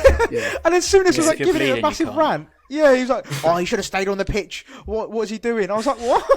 Game's gone. Classic Souness, though, isn't it? Yeah, bloody dinosaur, but it was brilliant. But yeah, so there you go. Like that was pretty much a summary of the game. I think fair to say that I think we were the worthy winners. Really, I don't know if you can agree with that, John. Oh, 100%. You should have scored more. Yeah. I don't like it. It could have easily been 3. Like it could have literally been that scoreline again. The amount of chances we had. If Connolly buries that moped a few. The weird thing is, I don't think Lloris made any big saves. There's one deflected. There's one. I think it's just the finishing, as you were saying. Yeah. I think your finishing was just not what it should have been. Like it's just great. Story of our season, mate. It just makes a change. We actually got one. Yeah, it's the new story of our season now. Amazing. Well, John, honestly, how long were you out? Sorry, how long were you out without Kane? I've seen he could be back in 2 weeks. So if he is back then, that should be okay. Hopefully, we're. It serves him right, mate. Serves him right that's for the true. Stupid fouls he does. Let's actually talk about that. That's a good thing. What's this? The jumping into players thing. Are we really going to do this? Yeah. Yeah, we are. Yeah. All right. Go on. What don't you like? Our opinions are going to differ here. What don't you like about what Kane does? What, me? Yeah. So you, Ryan. I mean, against the okay, let's take it against us. I just think if you're going to back into someone, there's a difference between obviously holding your own. There's that's part of football. Stand into. But if you're going to literally put your whole body into them, if you do that, they are going to flip over and they are going to hurt themselves. Eventually, they are going to hurt themselves. That's just how it works. I mean, I remember when it happened to Lallana on the edge of the box, and how that was ever given as a foul, I don't actually know. Yeah, sorry, as a penalty. I was outraged. Yeah, that's what I meant. Penalty. It's definite penalty. Yeah, I don't know how that was a pen. Did you say definite penalty? Yeah. So, go on, John, what's your view on it? What's your view on the whole Kane backing in thing? It's just dangerous. There are. It's a weird one. I do think because it's Harry Kane and because a lot of Royal fans don't like him, I do feel like any time he ever does something like it, he's just going to get attacked for it. I think I saw Lacazette did it twice in the Arsenal-Man United game. I think it's one of those things where it happens. Yeah, it was given as a foul against Arsenal, though, wasn't it? I think he conceded the foul. Yeah, because he done it to Paul Pogba, then he done it again at the halfway line. I think they were both given as fouls to Man United. I'm pretty sure. I think it's the same scenario where it happens. It happens every game. It happens to a lot of players, but I think Kane's sort of just been pinned as like his signature move. And I do see, like, it makes me laugh. I see a lot of Tottenham fans now. If Lacazette does it, they'll just tweet a video of Lacazette going, "Oh, that Harry Kane's doing it again." Yeah, no, I've seen that. But I think the difference is for me is like Kane really bends over, whereas other players just stand. He looks back, doesn't he? Yeah, It's the look. It's the look. You're going to be aware if there's a player behind you. You don't need to look to know there is. I think you can hear if a player's running behind you a lot of times. Because I think he does the look a lot. But a lot of players, like Lacazette one again, he didn't look, but he ducks. So he obviously knew someone was going to fly into him. But my issue is then, is like, so I'll just to be clear, I'm with Ryan and Ben on this one. I think Kane does do it a lot, like, and he does do it to. Well, basically my thing is my sort of thing on it is, why are you physically like going in that shape? If you're going up for a header or whatever, why is he in that sort of unnatural sort of bent over arch position with regards to that? That's what sort of baffles me with the whole thing. And again, maybe it's not like just a Harry Kane thing. It's a general thing when players do it. So Lacazette, your Harry Kane's, whoever it might be, I don't care who it is. But just for me, it's like, why are they doing it? Why are they in an unnatural position like that? Because like we said with the Lallana one, for example, he was not that. For me, that is not a natural position to be in. Like when you're jumping for the ball, like it's just not. So that's my view. He didn't jump for the ball. That's what I mean. He just backed into him to try and get a foul. That's literally what he did, and that's cheating as far as I'm concerned. Because I mean, he's not going for the ball. If you're going for the ball, it's an honest attempt. Fair enough, but he's not. That's why I don't. I've said it before, but Glenn Murray used to do it. But he would stand a lot more straight, and he'd win the foul that way instead of kind of bending over and like really making the person fall over. Until that's the thing I have. Like a rule about it, I don't see why, like, because people go, oh, like it's going to lead to like a really bad injury, and people will say, oh, it's karma for Kane. Like even the one where Kane sustained his injury against, what was it, Henderson? I'm pretty sure like he got hacked out by Thiago earlier, which sort of was the main one, but the Henderson one, obviously the one that goes viral. I think I was expecting, because Kane seems to get injured every season, like every January time. So it was one of those ones where I was like, I know it's just going to happen eventually, and then it did, and like Rebel fans were like loving it. Yeah. So, I mean, it's one of those debates we could literally go on for hours, I think, with this. No, we can't, because we're right and John's wrong. End of. I'm defending my boy, I don't care. It's the only thing that keeps me watching Tottenham. Fair enough. Until he leaves. Fair play. Well, look, John, you've been a great guest. I really appreciate having you on. Anything else, boys, you want to ask Simply Spurs before he departs our beautiful podcast? Don't think so. Cheers for the 3 points, then, mate. It does goes a long way in our survival hope. We're here for anyone, mate. get your appointment in early next year, and we'll do the same. So. Thanks. We appreciate your charity work. We really appreciate it. But no, John, honestly, mate, really been good having you on, and hopefully we'll try and get you on for next season. I think. Yeah, that's it. That's it. Got you, lads. Yeah, it's been a great chat. Yeah, nice had one, a great mate. time. Appreciate Hopefully it. Spurs are a bit better the next time we do this, but I wouldn't hold you won't be on. You won't be on if you beat us, mate. Yeah, fair enough. Right, peace. All right, yeah, brilliant. So we had John on, who gave us a very unbiased view on Spurs, which was very refreshing, and it was good little chat. Yeah. That. Yeah, Ryan didn't kick off with him, which was good. That was always first mate. I don't if someone's not deluded. That's the difference. Josh, if you're listening, that is a shot at you, mate. Amazing. Right, mate, so let's crack on. So at the time of recording, it is deadline day. So it's not actually finished yet. It's 7 o'clock at the moment, and it's going till 11 p.m. if I'm not mistaken. We should have bought some yellow ties. That would have been so good. Oh yeah. Yellow ties. Mate, we're not going to sign anyone tonight. Let's not get our hopes we're up. not. It's not going to happen. We signed at most. I think Max Sanders will leave, and that's about it. Yeah. Well, yeah. Let's talk about Caicedo or Caicedo, however you want to say it. Of course, he was confirmed. We all knew it was going to happen, but it was just taking It's actually time. embarrassing. Like, why have we left it till deadline day? You know just why to though? announce Because it on deadline day. Yeah, exactly. Yeah, just But to, like yeah, but no we did one a deadline cares. day- Is Yeah, I it know, just of for the course. hype on Sky Sports? That's literally Probably, it. yeah. Yeah, That's literally more it. exposure, probably. Yeah, Yeah. probably is. PR masterclass. But yeah, so and is it true that he's not going out on loan? Is that right? Yeah, he's not Yeah, going. he's staying. Apparently, it's going to be a couple of months till we see him, according to Graham. But we'll see. We'll see. It So, depends on how well he Is he settles going to go in in, the I suppose. development squad? I'm assuming the dev squad. I think Graham said it. With depends Crofts. on You'd how he- assume so, how he wouldn't He's you? going to settles. take Andrew Croft's position. He said it just Can we just talk depends on about? how he. Can we just quickly talk about that? By the way, so What's that? why does Crofts still play under 23s every game? Like, what is going on? I don't know. Love it, mate. He just Good loves his footy experience, so to be fair. much. He's about Unlike 40. Gareth Bale, this bloke loves playing football. Yeah, You've got he's to rate it. 43 Got to or respect whatever. it. He's in his 40s and he's playing under 23s football. Love Crofty. Love Crofty. Absolute legend. Oh, sorry, I just had to talk about that because that's just weird. Yeah, Anyway, so he's going to be playing alongside Caicedo's going to be playing alongside Crofts for the under 23s. See how he fares for them. So that would be good. I don't think he'll be on. I don't know if he and will be on. What a partnership in midfield, that. Yeah, that'd be class. Yeah, Is he that would be, right? wouldn't he? I don't know. Will he be I'm on the saying under what- 23s? I don't know. Yeah, he must be. Yeah, must be. Yeah. Won't be. He's too young. He's too old for the under 18s. And he's probably too good for the under 18s as well. I imagine he'll go straight to the under 23s. Yeah, be interesting to see. Yeah. And then who else? Anyone else? Incomings, outgoings? Ryan, you are Romano of the team. Mate, we announced a £67 million loss the other day. If we brought anyone in, I'd be very, very surprised. Like, I can't see it happening. Imagine the scenes. Imagine the scenes as anot's badly photoshopped. Oh, that's what I was going to talk about as well. Oh, actually. that Photoshop Mate, was the so poor. I Caicedo think I would have done a better job Photoshop- with that. Honestly, I think anyone like Stevie Wonder would have done a better job. I think because honestly, it was no, but it wasn't even like it wasn't even the Photoshop, right? Like the Photoshop actually, in terms of editing, in terms of like the blemishes, etc., Yeah. it actually looked all right.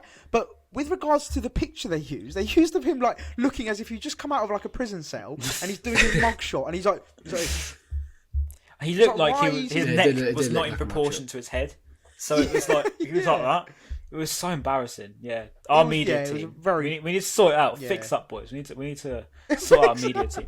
Look at the rest of the Premier League. Mate, look at the rest of the Prem. Look, do you see that Jesse Lingard announcement on West Ham? That's class. Oh, That's yeah, what we sick. should be That was doing. sick. Arsenal Yeah, that was class, sick. Man City class.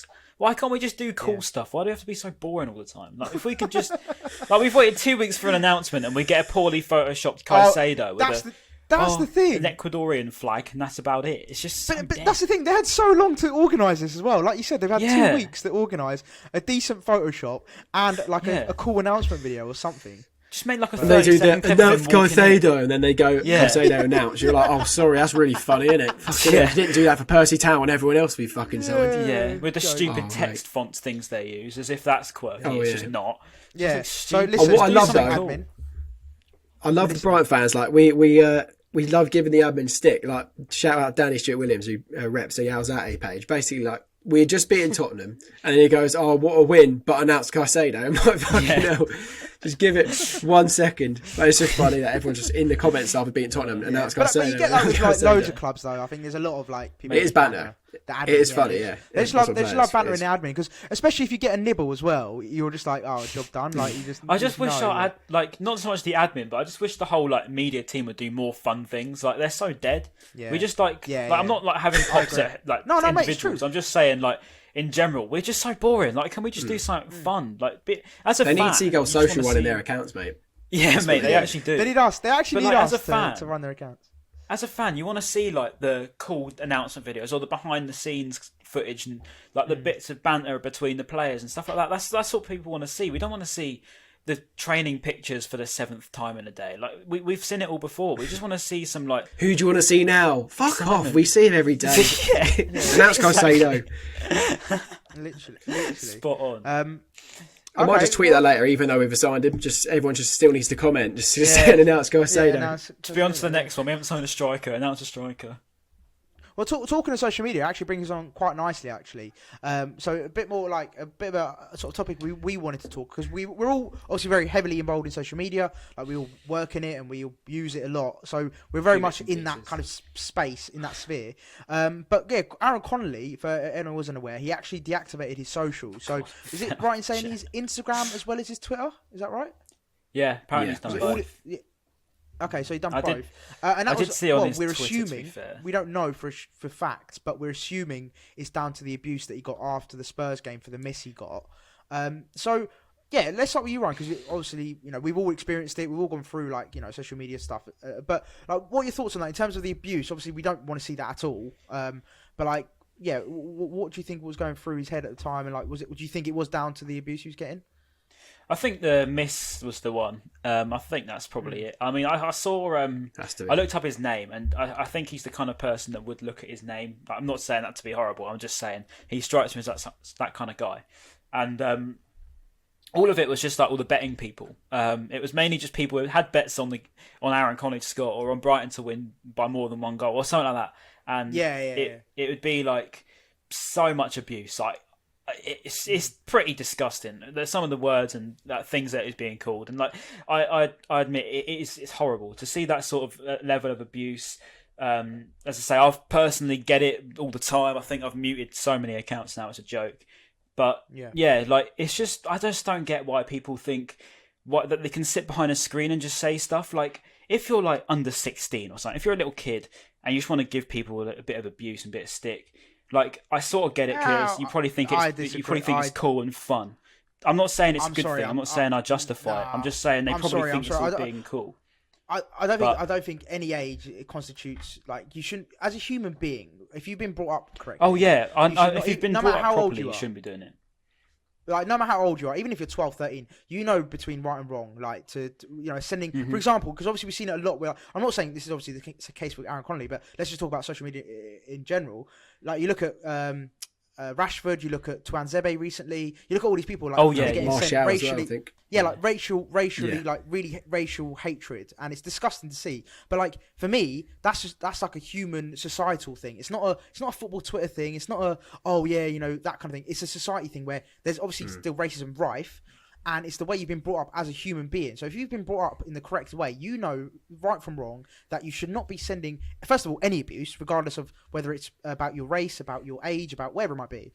Like, you should know as a human being that what do you gain out of sending someone a hurtful message about, first of all, their colour of their skin, or, you know, whatever it might be. Like, what do you actually achieve from it? And for me personally, I don't care how old you are, you should not be doing these things, for me personally. I don't get how people get away with it. Like, surely these people that, you know, if I wrote a racist tweet right now, it would get flagged and I would get banned for maybe a few weeks, or maybe get banned permanently, depending on their policies and stuff. So these people aren't necessarily, surely these people aren't people that have just been sent a racist tweet on a one-off. Surely these are people that have maybe done it consistently, maybe once a weekend when the football's on, for example, when a player does something wrong. What I don't get is how they get away with it. Like, who's following that person who's not flagging it? And how is it not? Yeah, how's it not getting flagged on the Twitter system or any? Because they're probably all trolls. They probably followed by all their troll mates, and they're all like, they think it's cool and quirky to start like sending people a stick and abuse, and it's just like, I just don't get it. I don't get what you gain, as Maz said. I just as I say, I've received a fair share of it. I mean, I think if anyone follows me on Twitter, you'll be able to see half the stuff I get, and yeah, I'll admit it does get to you, and it naturally does. I mean, I think if not so much now, I wouldn't say, but during that summertime particularly, I was getting so much stuff, and it was just ridiculous. And I think after a bit, you know, you ignore that one and you ignore that one, you scroll past that one. But then when you look at, I think what got to me more than the actual comment itself, because I can take if someone calls me a name, like, that doesn't really bother me. But if I look at how many people have liked that tweet, and then I'm like, so I get, say, 50 to 100 likes a tweet, that give or take, and then I see 25, 30 people have liked this, and I'm just like, That's when it's So that's they when it must hits agree. me. Yeah. And I'm 'Cause just it's a lot of people. Yeah, because then you start doubting yourself, and then you're like, oh well, if 30 people agree with it, it must be true, and that's where the kind of imposter syndrome kicks in, where you're like, oh, I actually am what he's saying to me, because 30 people agree, so he must be right. No, mate, 100%, and I think I've got my fair share, like even like banter ones, sometimes even the banter ones will stick in my head until the next day, but not that I'm like crying about it or like upset about it. It just sticks in my mind because I've read it, and it's like, oh, like so for example, as a very sort of loose example, is like when on Twitter we've got a few where people were messaging going, oh, Maz says I agree a lot, for example, right? I don't get that's not offensive in any way, it's just banter, right? It's just a joke. But the fact that I'm now even remembered that from a week ago, it shows that it sticks in your mind, in the sense that but imagine if that comment was, let's say, Maz's XYZ, or call me a racial slur, for example. That's not only going to stick in my mind for the rest of the week or whatever, but it's also going to have a negative effect on me because true. do you know what I mean? So it definitely depends on the content. I think the content is very key. We all make jokes. Like even our account on Instagram, we crack jokes. We take the mick out of people, and it's there's a line for me that I love having jokes. Like my mates, we always say some crazy stuff in the WhatsApp chat, but we know that when there's like a line to be drawn, and if it's going to offend someone, like you got to always remember. Is that gonna? If they're offended by it, I'll delete the tweet. Like if someone messages me going, "Maz, like that wasn't funny to me," I'll delete it. But like, and I'll put my hands up, like, "Oh, sorry, like I thought it was funny." But if it's not funny to you, that's when you got to, really got to take people's opinions into consideration. And I think that's the key thing. It's the content that you use, and the tone you use it in. And online, it's difficult to get your tone across, isn't it? Sometimes, like if you're joking or whatever, like some people might just take it the wrong way because it's done that's online. Why I always send you voice texting notes. with someone. That's exactly. So many arguments where people misread what you've texted. You're like, no, I didn't mean it that way. Like, literally in a light-hearted way. 100%. So there's so many, like, mate, we could talk about this. I could talk about this for hours, but there's so many different avenues and reasons behind what, like, people, like you said, Ryan, earlier, like people sit behind a screen and think it's okay to just chat absolute waffle. But saying that though, Matt, did you see that guy? I think a couple of weeks ago, I think he'd done a series of Snapchats where he was being so racist to like, some of these news anchors for BBC. Yeah. Then he was made out. Someone found his identity and like screenshot him. His work sacked him like literally the following day. Really? And he put Instagram stories up being like, "I'm so sorry. Like this, I know I fucked up. Like I really shouldn't have said it." And like he was literally lying next to his girlfriend on the sofa, and she was saying to him like, "Why are you saying this?" She was like, "Stop it," and he just kept saying it, like thinking he was funny. But he was made out and like made an example of. And what I don't get is how more people are made an example of. I know you say they're trolls, but surely you can, one, get their IP address, and if Twitter actually wanted to crack down on it, get that person's IP address that's maybe tweeted racist abuse at Marcus Rashford 5 times, and make a person like, sorry, what did I say? Make an example out of them. Yeah. Then less people are going to do it. If they think they're safe behind some random display picture that they've got of some anime character, that's not. They shouldn't feel safe behind that. They should be made an example. And I think Ryan, you mentioned it as well. It's like you mentioned about, so when Ben was like, "Oh, how do they not get reported a lot?" Is that thing? So, for example, right? Let's say we're in a group of friends. So let's say I've got my group of friends.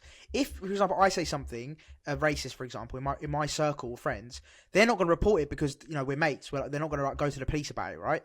But on Twitter, because it's a public forum, if someone outside of your circle sees that, they're going to report it and make a point out of you. But if you're just followed by like-minded people and ignorant and narrow-minded people, they're not going to report it because they're like, oh, that's fine. What he says something racist, but I've got the same views. I'm not going to report it. So that's how you get that whole sort of bubble where they live in this bubble of like ignorance and just being dumb and thinking that all the things they're saying is fine because their friends agree and they won't call them out on it. Whereas obviously we've grown up in a very, we're very fortunate. We've grown up with manners and general life skills that we know that what's right and wrong. So if one of our friends was racist, we'd be like, well, no, mate, that's not cool, is it? Like, don't do that.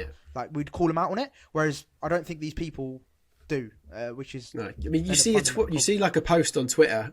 And then you scroll past all the replies for that funny replies, and you get to the bottom bit where it's like these following tweets have been hidden because they might be deemed offensive, or whatever. And you click on it, and you just think, how the hell is this? How the hell are you getting away with some of the shit you're saying? Yes, it's been hidden, but it shouldn't even be in its own separate folder. It should just be gotten rid of. If you think it's going to be offensive, like Twitter obviously have the equipment to go, this is offensive, let's hide it. Then surely just get rid of it, like full stop. This mad. is what I was going to say actually about how you said, you know, outlets could probably do more. And the way I view it is on Instagram, you're pretty protected on Insta. Obviously, I've been on Instagram more than I've been on Twitter a long time as well. But when I can put something on Insta and I can then mute them, or I can block them, or I can literally what's the thing that is now? It's restrictions. So you can restrict them. Yeah, restricted. So they can comment, but no one else will see it. So they won't know that they're blocked. So they won't think that they've won or they've got to your head. You can just restrict them. So they could be commenting, but no one else is going to see it. One, yeah. So I use that sometimes. Just if like someone's sending me a load of hate and I'm just like, get in the bin, just restrict them. They can still comment whatever they want, but no one else is going to see it. Whereas on Twitter, you can just say whatever you want, and there's a thing on there. I think you can hide people's tweets, which is ultimately pointless because it literally, I think it's hide replies, and you can look on hidden replies. It basically highlights what you've been called or told, and it's just like that's literally made the whole thing Here's a special pointless. folder of all your abuse, basically. Yeah, literally, it's just so pointless. You can't delete if someone's engaging with your tweet. You can't delete their comment or something like that. Like you can on Instagram, you can delete other people's comments on your feed, but you can't do it on Twitter. And I think that's what's wrong with Twitter. It's just so accessible. No, and it seems to be like a trend on Twitter. Just to summarise it for me. Hang on, Maz. It seems to be like a trend on Twitter to be arrogant and an idiot and just say, like, even just like didn't ask, don't care. Like, fair enough, that's a bit funny. But like, I mean, when it goes a bit further and then people are trying to just always try and bring people down, and it's just like, well, you know, Twitter don't do anything about that, and it seems to be cool on Twitter to do that because you'll get a load of likes for basically putting someone down for what they've done, and I think that's what the problem with Twitter is. It's just a toxic community. On that, Ryan, though, the reason why they do that, you of course know why, is because they're doing it for clout. So like, basically, the more outlandish things they say on Twitter, and it gets retweeted, they think they've like, oh, I've done something here. Like, you know, if they get 10 retweets, they're like, oh, that's well funny, I've just mugged someone off, and they just do it just for like an ego trip, like that's what I mean. To get those, and they don't really mean it. But just finally, for me personally, just to summarise the whole sort of social media thing and the whole thing that happened to Aaron Connolly is, look, I work for Oz Bible, and we do, you know, make jokes, we crack jokes online. Like I'll be a hypocrite to sit here and say, oh, you know, I'm not part of the problem, because ultimately I could be. But my whole stance on it is, it's fine to critique players, it's fine to give your opinion, it's fine to, you know. The whole point of Twitter is that is what it's for. It's a platform to voice your opinion, and it's great. That's what's beautiful about it.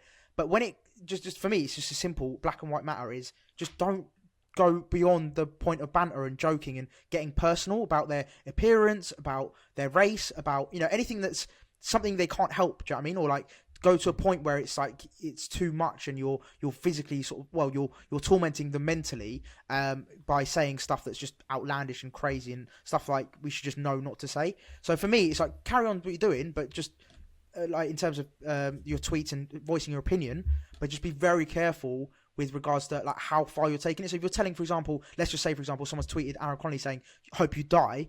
That is such an overreaction to what's happened. Like, he's missed the goal. Happened, yeah. He's missed the goal in a football match. That does not warrant you to tell him to kill himself. Like, that's just mental to me. Like, that's crazy. Maybe tweeting going, "Oh, Aaron Connolly, that was really bad. Like, that was crap. You know, please don't miss again." That for me is calm, because you're giving your opinion.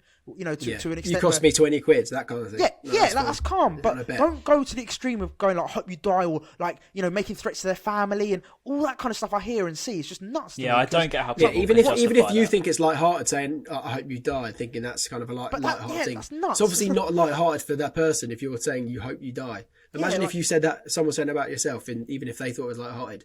It's not. Like, it's a pretty deep thing to say. Yeah, imagine someone, let's say, again, this is getting quite deep now. I'm very wary. I don't want us to get too deep.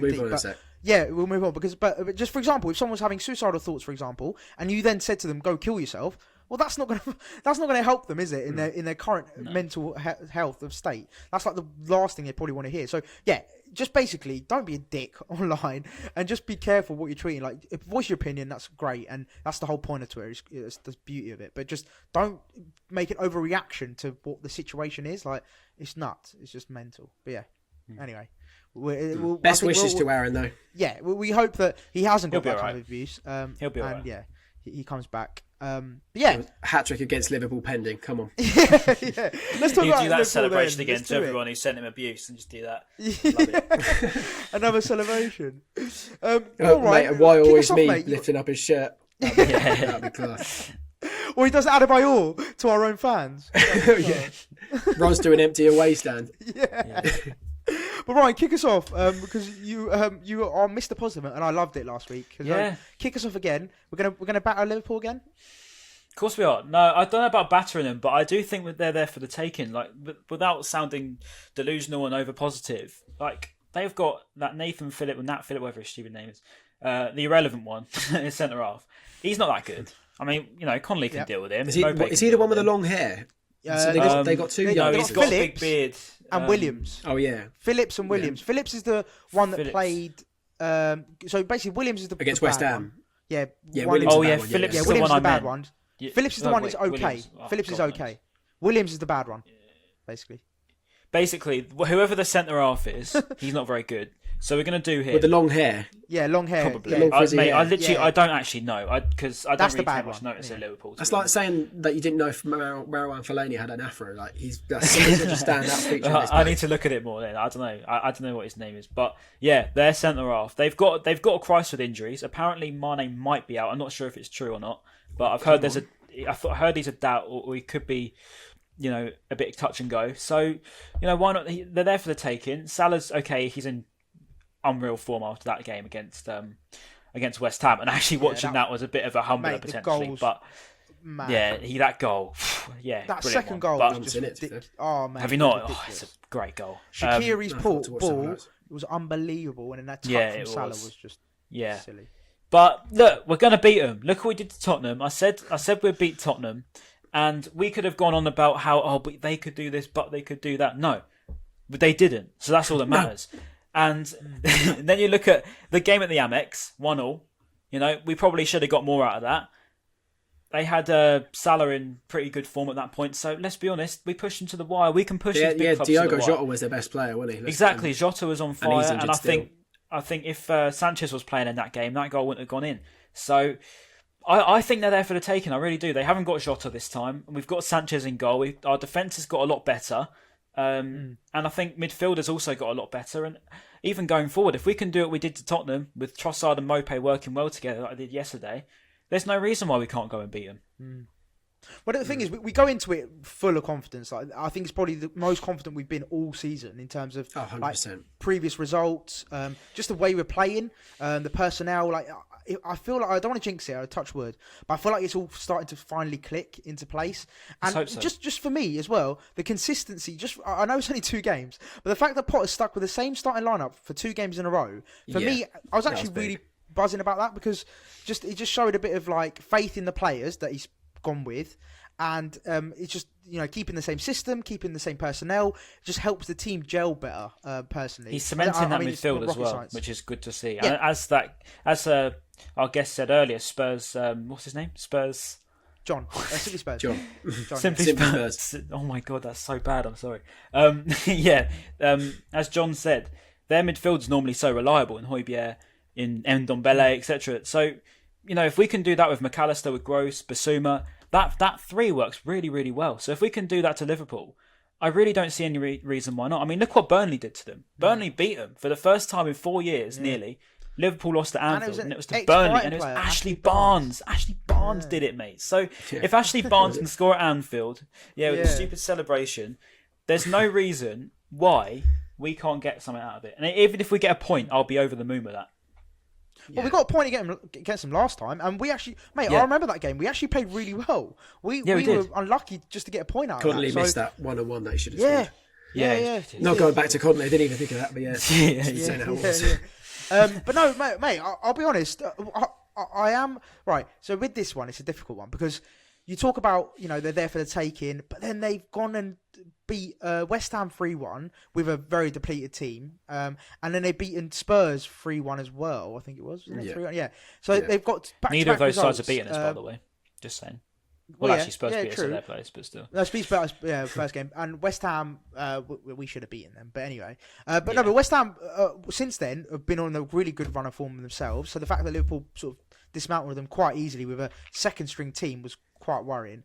But I do know what you mean. Like they do have their they're missing their centre backs, but I mean they're signing. Was it Razbak? I was going to say they signed about 6 centre backs today. Didn't Yeah, they? yeah. So, They've got every 17 Instagram post centre-backs. they link with a different centre back. It's like, Yeah. how many centre backs have they signed today? I haven't really seen. 2, I think. The one for I think Preston. Kabak's That's in Schalke, the Preston. Preston, guys, oh, yeah. Yeah, Preston. Preston. Preston That and is tragic. Schalke. So they've got Schalke relegation in Germany and then championship team. Yeah. To be fair, They're that scraping the Kabak bottom is of the unreal on FIFA. So if he's anything like he is on FIFA, he's going to be For unreal. God's sake. We're basing, Love that. we're Being basing our opinion linked on- with Ben White, and you get some like German relegation centre back and also Preston centre back. Yeah. Oh, actually, Yeah, I'm going to times. speak about that, actually, about Ben White. I mean, one, it goes to show that Liverpool aren't going to be making a move for him if Kabak does go on to do well for him. Because Benji, according to one of my lovely people that messaged me on Instagram, said that Ben White isn't going anywhere long term and he's settled going at anywhere. Brighton.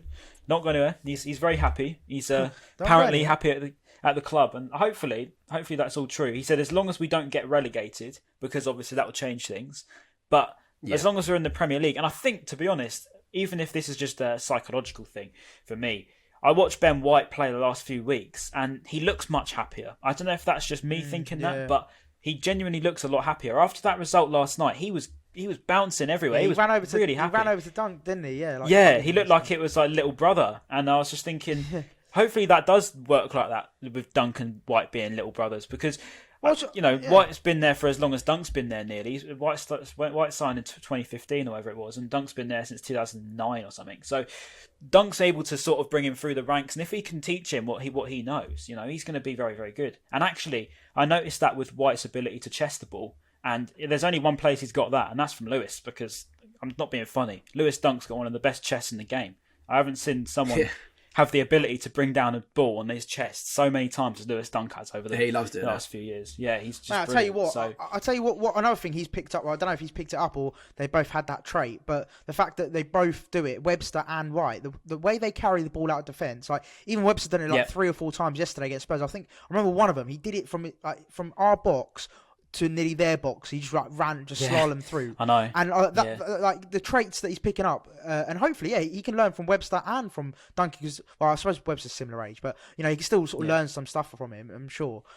So yeah, I'm so excited about that three, like back three. If we can keep them fit, keep them all fit, keep them playing together, I think that could be a really solid foundation just going forward. And Webster next actually season. didn't make a mistake, did he, against Tottenham? Because I was worried that when he's in the was. left, I was worried when he's in his left, he's like a bit shaky. Yeah. Sometimes he could make a mistake, but he looked solid. He kept. He's really. Who was it? He's Was really on him? Was it impressed me. Bale? He was marking Bale, wasn't he? Can't remember. But anyway, he was doing really well. But yeah. No, mate. Honestly, I just feel like the fact that Potter's now sort of giving a bit of consistency with the formation, with the personnel. I think he's really proving it now with the results that we're getting as well. And why not? Let's be positive. Why can't we get a result against Liverpool? Because they are missing. Exactly. A lot of their centre backs. They are missing even in midfield and attacking wise. They were playing Origi, Salah, and They were starting Origi, weren't they? Yeah. Yeah, and so the fact that they're sort of relying on Origi now, and I saw a lot of, by the way, a lot of Liverpool fans slating him, saying that he's awful and he's not good enough. So if he's misfiring, hopefully we can keep Salah quiet because he's the one you got to keep quiet. Yeah, if we can keep him quiet, there's no reason why we can't get a result. But yeah, we'll see what happens. I suppose that's all we can do. But one last thing, you were saying the consistency about playing the same team twice in a row now. If you look at the best teams from the Premier League and how teams, when you look at a team that are in form, they're usually playing the same players week in, week out, maybe one change here or there. And that's something that we haven't done all season. It's been so many changes constantly. And hopefully it'll be really good to see the same starting 11 start again.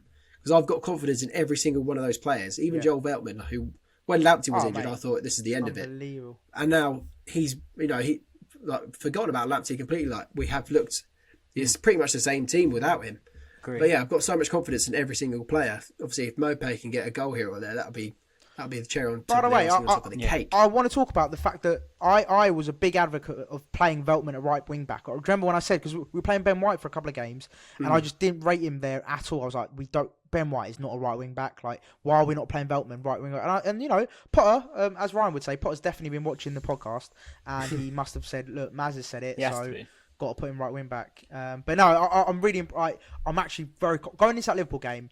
I'm actually really confident. Like, there's no reason why we couldn't get a result again. And we like John said earlier, we're in a win-win position. Like, if we lose against Liverpool, it's like, all right, fine. Like, we're expected to lose, and then if we beat them, we're like, unbelievable. Like, we literally can't lose. Like, in terms of saying the things we're saying now, we cannot lose.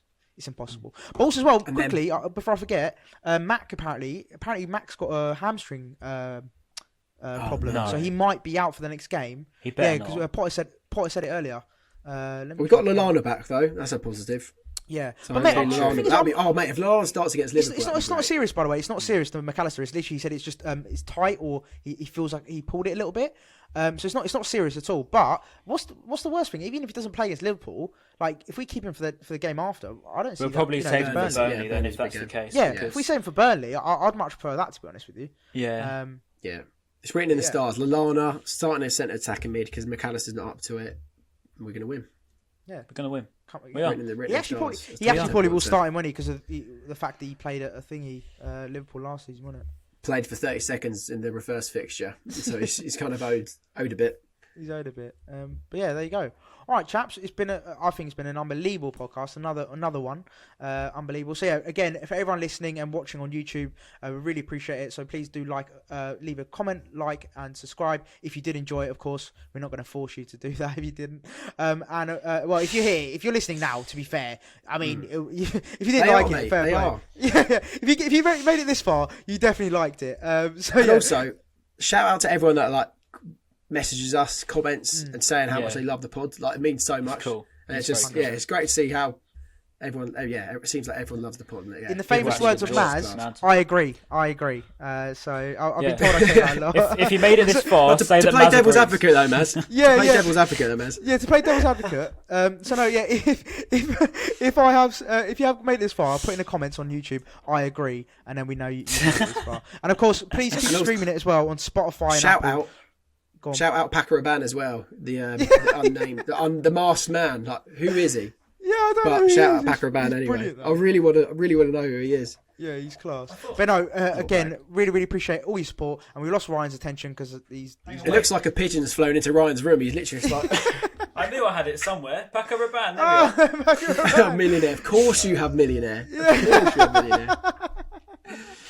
Got to be smelling nice, mate. Got to be smelling nice. Class. Oh yeah, and don't forget, check out Ryan's appearance on the BBC South today. Beeps. Oh yeah, that was pretty cool. I was on BBC. Ben was last week. Ryan was this week, and I'm going to be, I think, after Burnley, I believe, because I think Liverpool's most likely, lads. Yeah.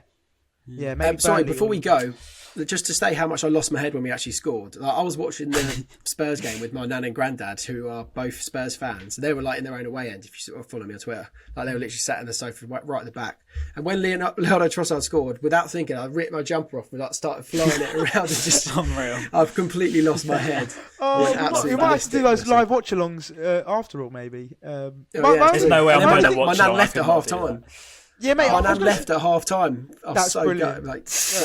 What, she actually leave to go home or just leave the room? Yeah, me and Sam, my brother, were joking like, "Oh, Nana, you're going to leave at half time." She was like, "Ha ha," and then she actually did get up during half time. I was like, "Look, I'm going to go." Actually, we were like, "Oh, it's been What? And your granddad stayed? So long, but yeah, granddad's living here at the moment. But, yeah, okay. Nan makes sense. But just quickly on that live watch along, me personally, I don't think I would. I'm just like, for me, the whole concept of watching someone watching a football match is just mental. Yeah. I just find that whole concept so bizarre. I think it's like listening. You're listening to a live podcast whilst watching the game. True Geordie does that, and I do that sometimes. I get it, right? If, let's say, for example, if us three were watching it together, but if you're watching me on my own, all I'm going to be doing is swearing at the TV and calling Trossard shit. To be together. So we have to be together. Yeah, like calling Trossard shit. That's all you'd hear from me. So that's literally all. Oh, and just quickly to clarify that, actually, Trossard, give me a bit of consistency, and I'll take it all back. That's it. You can join the Trossard fan club with me and Ben if he keeps his consistency up. Yeah. On it. Right. Peace out. See you after the Burnley game. No, Liverpool game. There you go. In a bit. Peace. Bye bye.